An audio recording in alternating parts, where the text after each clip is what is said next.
అక్కడక్కడ రైతులు యూరియా విషయంలో ఇబ్బంది పడుతున్నట్టు నా దృష్టికి వచ్చింది. ప్రజలందరూ కూడా గమనించాలి. ఇక్కడ కూడా తెలంగాణలో ముఖ్యంగా నిజామాబాద్ జిల్లాలో ఎక్కడ కూడా యూరియా కొరత లేదు. అగ్రికల్చర్ డిపార్ట్మెంట్ ఆధ్వర్యంలో 9,000 టన్నులు, మార్కెట్ మరి వారతంలో వారి ఆధ్వర్యంలో 4,000 టన్నుల యూరియా నిజామాబాద్లో మన గోడౌన్లలో స్టాక్ ఉంది. ఇక్కడ ప్రజలందరూ కూడా గమనించాలా. అగ్రికల్చర్ డిపార్ట్మెంట్ అయినా మార్కెట్ అయినా తయారీదారుల దగ్గర కొనుక్కొని వచ్చి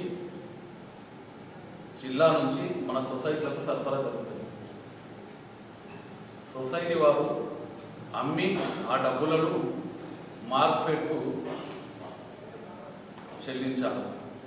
కానీ గత 10 ఏళ్ల ఆయంలో ముఖ్యంగా టీఆర్ఎస్ ప్రభుత్వంలో ప్రశాంత్ రెడ్డి గారి నాయకత్వంలో ఆ రోజు ఉన్నటువంటి సొసైటీ చైర్మన్ అందరూ కూడా వారి చేతివాటం ప్రదర్శిస్తూ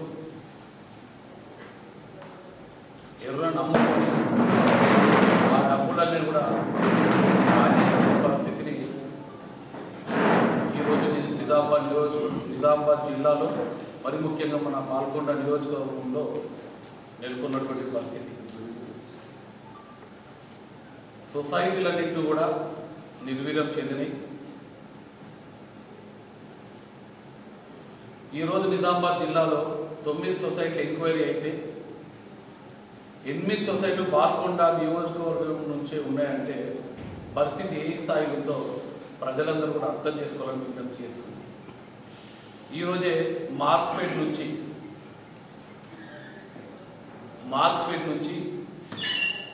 లిస్టు తెప్పేయడం జరిగింది. ఏ సొసైటీ మార్కెట్ ఎంత బకాయి పడ్డదో ఈ లిస్టులో ఉంది. లిస్టు మీ అందరికీ కూడా ఇస్తా. ముస్తాపూర్ సొసైటీ 28,53,000 రూపాయల బకాయి పడ్డది మార్కెట్కు.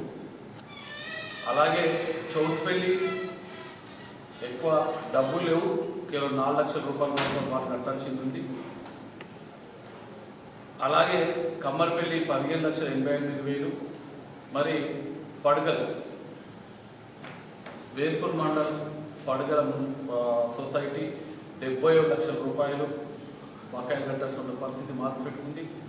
మరి సావేలు చూసుకున్నట్టయితే 63 లక్షల రూపాయలు బకాయి పడే పరిస్థితి. ఇది కాకుండా సొసైటీలో అక్రమాలు జరిగినాయని మొన్ననే ఎంక్వైరీ చేసినటువంటి ఆ బృందము 90 లక్షలకు ఆల్రెడీ నోటీసులు ఇవ్వడం జరిగింది.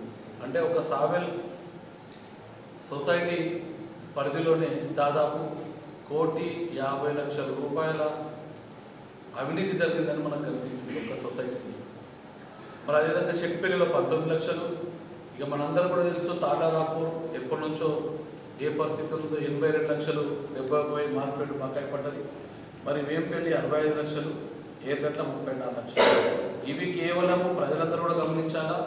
ఏవైతే ఇప్పుడు ఈ రూపాయలు చెప్పిన ఇవన్నీ కేవలం మార్కెట్కు పడ్డ బకాయిలు మాత్రమే.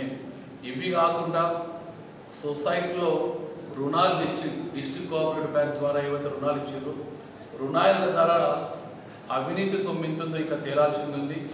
ఈ ప్రజాస్వామ్యము రాజ్యాంగ పద్ధతుల్లో ఎంక్వైరీ జరుగుతున్నది. కొన్ని రాజ్యాంగంలో కొన్ని పద్ధతులు ఉన్నాయి. ఆ పద్ధతులే ఎంక్వైరీలు కాబట్టి జరుగుతున్నాయి. కాంగ్రెస్ పార్టీ అధికారంలోకి వచ్చిన తర్వాత దీని మీద దృష్టి సారించి అక్కడక్కడ రైతులు ముందుకొచ్చి కంప్లైంట్ ఇస్తే ఈ ఎంక్వైరీ జరుగుతున్నాయి. ఈ ఎంక్వైరీ ఏదో కాంగ్రెస్ పార్టీ ఇచ్చినటువంటి ఎంక్వైరీ కాదు. ఈ సొసైటీస్లో ఏదైనా ఎంక్వైరీ జరగాలంటే 2/3 అంటే 3వ వంతుల 2వ వంత పాలకవర్గ సభ్యులు ఒకవేళ ఎంక్వైరీ ఏమని విజ్ఞప్తి చేస్తే ఆ జిల్లా యంత్రం ఎంక్వైరీ చేస్తుంది. లేదా సొసైటీలో ఉన్నటువంటి సభ్యులు 20% మంది 20% ఉన్నటువంటి రైతులు ఆ సభ్యులు ఎంక్వైరీకి కావాలనుకుంటే మరి వారి కోరిక మీద ఎంక్వైరీ జరుగుతాయి. కానీ కాంగ్రెస్ పార్టీలో, బీజేపీ పార్టీలో, ఇంకోరో టీఆర్ఎస్ను అసమ్మతి వరకు పంపిస్తే ఎంక్వైరీ జరగాలనేది ప్రజలు గ్రహించాలి. మరి ప్రజాస్వామ్య బద్ధకంగా ఈ ఎంక్వైరీ జరగాలంటే ఈరోజు ఈ డబ్బులు కడితేనే ఎరువు వచ్చేటువంటి పరిస్థితి ఉంది. మరి డబ్బులు కట్టకపోతే ఎరువు రాలంటే కూడా ఇబ్బంది పడే పరిస్థితి ఉంది. అయితే పక్క సొసైటీల నుంచో అక్కడి నుంచో ఇక్కడి నుంచో అడ్జస్ట్ చేసి జిల్లా కలెక్టర్ గారు ప్రత్యేక చొరవ తీసుకొని ఈరోజు సొసైటీలకు ఇప్పిస్తున్నారు. ఏదైనప్పటికీ కూడా ఇది కొంత కష్టసాధ్యమైనటువంటి పని. ఒకవేళ ఇటువంటి అవినీతి పనులను మనం మాఫీ చేసినట్టయితే ఈ యొక్క ఇప్పటికే మనుగడ సాధ్యంగా సొసైటీల్లో ఇక భవిష్యత్తులో సొసైటీ లేకపోతే ప్రజలకు ఎంత ఇబ్బంది అవుతుందో ప్రజలందరూ కూడా గుర్తించి మీరు మీ సొసైటీ పరిధిలోనే ముఖ్యంగా ప్రజలందరూ సంఘటితమై ఇటువంటి అవినీతిని నిలదీసి ఏ విధంగా అయితే విలేజ్ కమిటీలు అన్నింటికి ముందుకు వస్తాయో విలేజ్ కమిటీలను తాగుడుకు దావతులకు బానిసలు కాకుండా మీ పరిధిలోనే సొసైటీలు చైర్మన్లు కానీ సొసైటీలో జరిగినటువంటి అవినీతిని వెలికి తీయాల్సిందిగా వారికి విజ్ఞప్తి చేస్తూ మరి ఖచ్చితంగా ఏదైతే ఈ బకాయిలు ఉన్నాయో ఎంక్వైరీ జరుగుతుంది. కొద్ది ఆలస్యం అవుతుంది. ప్రజాస్వామ్య బద్ధకంగా ఇష్టం వచ్చి చేసేటువంటి పరిస్థితి లేదు. ఎవరు కూడా ఒక ముఖ్యమంత్రి కూడా ఇమిడియట్ ఆర్డర్ ఇస్తే కూడా కోర్టులు ఒప్పవు. కనుక కొద్ది ఆలస్యం అవుతుంది. రైతులకు యూరియన్ సరఫరా చేసే బాధ్యత కలెక్టర్ గారు తీసుకున్నారు. అయినప్పటికీ కూడా ప్రజలు విలేజ్ కమిటీ బృందాలను కూడా సంఘటితమై ఇటువంటి అవినీతి పనులైన చైర్మన్లను మీరు ఒకవేళ నిలదీస్తేనే ప్రజలకు న్యాయం జరుగుతుందనే విషయం పాల్గొండ నియోజకవర్గ ప్రజలకు విజ్ఞప్తి చేస్తున్నారు. ఇకపోతే రాష్ట్రంలో ఏ విధంగా దోపిడీ జరిగిందో మీ అందరూ కూడా తెలుసు. ఈ నియోజకవర్గ ఎమ్మెల్యే ఏ విధంగా దోపిడీ చేసి మొన్న ఎలక్షన్లో ఖర్చు పెట్టినో మనము ఆయన దోపిడీ చేసిన నిదర్శనము ఆయన ఎలక్షన్లో పెట్టేటువంటి ఖర్చు. దాన్ని ఆయన దోపిడీ ఆయన దోపిడీ నిరూపించాల్సిన అవసరం ఎవరు కూడా లేదు. దాదాపు 100 కోట్లు ఖర్చు పెట్టి ఒక ఎలక్షన్ గెలిచినట్టు ఆయన ఏ మేరకు సంపాదించుండో మనందరం కూడా ఆలోచించాలి. మరి ఆయన అట్లుంటే ఆ సభ్యులు ఏమి తక్కువ ఉంటారా, అలా కార్యకర్తలు ఏమి తక్కువ ఉంటారా? అలా కార్యకర్తలు ఈ విధంగా కడత రూపాన ప్రజలను దోషిండ్రు, మార్కెట్లకు డబ్బులు కట్టారు, ప్రజల పేట రుణాలు కూడా రుణాలు ఇచ్చేటువంటి రుణాలు కట్టించుకొని కాజేసినటువంటి పరిస్థితి కూడా ఇలా మన గ్రామాలలో 9 ఎంక్వైరీ జరిగితే 8 పాల్గొండ నియోజకవర్గం జరుగుతున్నాయంటే పరిస్థితి ఏ స్థాయి ఉందో పాల్గొండ ప్రజలు కూడా గమనించాల్సింది. ఏమైతే ఎమ్మెల్యే గారు పెద్ద సూక్తులు మాట్లాడుతున్నారు. ఈ ప్రజాపాలనలో కాంగ్రెస్ పార్టీ అధికారంలోకి వచ్చి ఇంకా 2 సంవత్సరాలు కూడా కాలేదు. ఇప్పటికే దాదాపు మీ అందరూ కూడా తెలుసు 60,000 కోట్ల పైచీలకు మొత్తం కూడా రైతులకు సంక్షేమ పథకాల భాగంగా అందించడం జరిగింది. మా అందరూ కూడా తెలుసు. నిన్న మరి వారు మాట్లాడుతూ 10,80,000 కోట్లు ఇచ్చి మేము 80,000 కోట్లు ఇచ్చినాం, 80,000 కోట్లు ఇచ్చినాం, కాంగ్రెస్ పార్టీ ఏం చేస్తుందని నిలదీస్తున్నారు. కాంగ్రెస్ పార్టీ అధికారంలోకి వచ్చి 2 సంవత్సరాలు కూడా కాలేదు. ఇప్పటికే 60,000 కోట్ల రూపాయలను ప్రజలకు సంక్షేమ పథకం రైతులకు ముఖ్యంగా అందించిన విషయం వారు గుర్తిస్తే బాగుంటుంది. మీరు దొంగతనం చేసి లూటీ చేసి విచ్చలవిడిగా అవారాతనం చేసి రాష్ట్ర ఖజానాను ఖాళీ చేసినప్పుడు కూడా రైతు శ్రేయస్సుకు కట్టుబడింది ఈ కాంగ్రెస్ పార్టీ ప్రభుత్వం, రేవంత్ రెడ్డి గారి ప్రభుత్వం. ఇటువంటి ప్రభుత్వాన్ని విమర్శించే ముందు వారు ఒకసారి ఆలోచించుకుంటే బాగుంటుంది.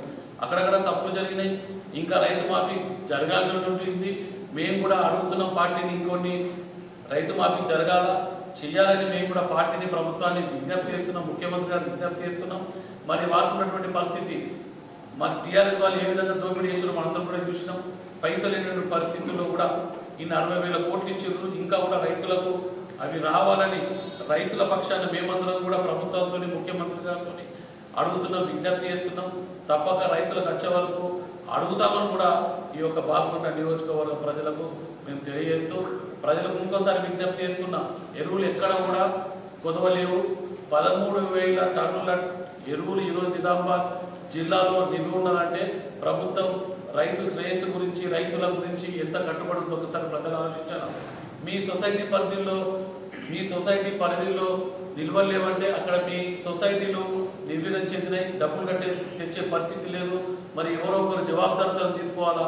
జవాబుదారితనం తీసుకునేటువంటి పరిస్థితి లేదు. సొసైటీలు అంతా చైర్మన్లు అందరూ కూడా దాదాపు అందరని చెప్పినట్టు పెద్ద సింహభాగం మంది చైర్మన్ అందరూ కూడా దొంగలు తయారయ్యారు, దోపిడీ చేసారు. దానికి నిదర్శనం ఈ బాకాయి పట్ట లిస్టు. ఇది కాకుండా ప్రజల డబ్బును దోసుకుంటారు కనుక ప్రజలు కూడా నిలదీసి మీ సొసైటీ చైర్మన్ ఇంటికి వెళ్ళి మీరు వాళ్ళని అడగండి, అరే మీరు దోపిడీ చేయడం వల్ల ఈరోజు సొసైటీ పరిస్థితి ఇట్లుంది, ఎరువులు తీసుకురండి, వాళ్ళని నిలదీయాల్సిందిగా నేను పాల్గొండ నియోజకవర్గ ప్రజలకు విజ్ఞప్తి చేస్తూ, ప్రశాంత్ రెడ్డి గారు మీరు కూడా హెచ్చరిస్తున్నాం, మీరు పద్ధతి మానుకోండి, మీరు పెద్ద అవినీతి పనులు మీకు సరే మా ప్రభుత్వం 100% ఏవైతే వాగ్దానం చేసిందో అమలు చేసిందో మేము చెప్తలేదు, కానీ మీరు ఒక దోపిడీదారుడివి, దోపిడీ దొంగవు, మీరు దోపిడీ దొంగలు నువ్వు ఒక సభ్యుడివి, నీవు కూడా ప్రభుత్వాన్ని విమర్శిస్తే మంచిది కాదని చెప్పి మీకు తెలియజేస్తున్నాం. ధన్యవాదాలు. ఒక సొసైటీకి ₹1,00,000 కమిషన్ ద్వారా వస్తుంది. ఆ లిస్ట్ కూడా తెప్పించిన ఒక భీమ్గల్ సొసైటీకి ₹23 లక్షల ఈ సంవత్సరం కమిషన్ ఇవ్వడం జరిగిందంటే ఎంత పెద్ద ఎత్తున ఆందోళన సొసైటీలో కూడా ప్రజలు ఒకసారి ఆలోచించాలి. మూచుకొని తీసుకుంటే 12 లక్షలు, ఇట్లా ఎక్కడ పోయిన ₹1,00,000 కమిషన్ వస్తున్నాయి. అనవసరంగా ఈ చైర్మన్లు అందరూ డబ్బుల మీద ఆశతోని ప్రజలకు కడత రూపాయలు దోపిడీ చేసిండ్రు, ఇటు మార్కెట్ కట్టాల్సిన డబ్బులను కట్టకుండా దోపిడీ చేసిండ్రు, ఇట్లా ప్రజల పేర్ల మీద రుణాలు ఏవైతే నిజామాబాద్ జిల్లా కోఆపరేటివ్ సొసైటీ ఇస్తుందో ఆ డబ్బులన్నింటినీ కూడా దోపిడీ చేసి నిర్వహణ చేసిండ్రు. ప్రజలందరూ కూడా సంఘటితం కావాలని ప్రజలందరూ కూడా విజ్ఞప్తి చేస్తున్నాం. ధన్యవాదాలు. తెలంగాణ రాకముందు, టీఆర్ఎస్ ప్రభుత్వం రాకముందు ప్రజలందరూ కూడా ఉచితంగానే సబ్సిడీ అందేది. కానీ కొట్లాడుతున్న తెలంగాణలో వీళ్ళ దాహానికి బలైనటువంటి తెలంగాణలో రైతులు అన్యాయం గురైన నిదర్శనం. ఆ 10 సంవత్సరాలు ఒక రెండు గ్రామాలకు తప్ప అన్ని గ్రామాలకు ట్రిప్పు నిలిపేయడం. కానీ ఈరోజు ప్రజాపాలనలో కాంగ్రెస్ పార్టీ అధికారంలోకి వచ్చిన తర్వాత రేవంత్ రెడ్డి గారి నాయకత్వాల్లో ఏదైతే ప్రభుత్వం ఏర్పడిందో ఈరోజు గ్రామాల్లో పార్టీలను చూడకుండా, వర్గాలను చూడకుండా, ఎటువంటి తారతమ్యం లేకుండా, భేదాలు లేకుండా, ఏదో కాంగ్రెస్ పార్టీలు చెప్తేనే ట్రిప్ చేయాలనే ఉద్దేశంతో కాకుండా ఎవరికైతే ప్రజలకు ట్రిప్ అవసరం ఉందో ప్రజలకు, రైతులకు ట్రిప్ను అందిస్తున్న పరిస్థితిని చూస్తున్నాం. రైతులందరూ కూడా విజ్ఞప్తి చేస్తున్నా, మీరందరూ కూడా ఈ ఏదైతే ప్రభుత్వం ట్రిప్ ఇస్తామని నిర్ణయించి ట్రిప్ సప్లై చేస్తుందో మరి దాన్ని సద్వినియోగం చేయాల్సిందిగా బాల్కొండ నియోజకవర్గ ప్రజలకు విజ్ఞప్తి చేస్తున్నాం. ధన్యవాదాలు.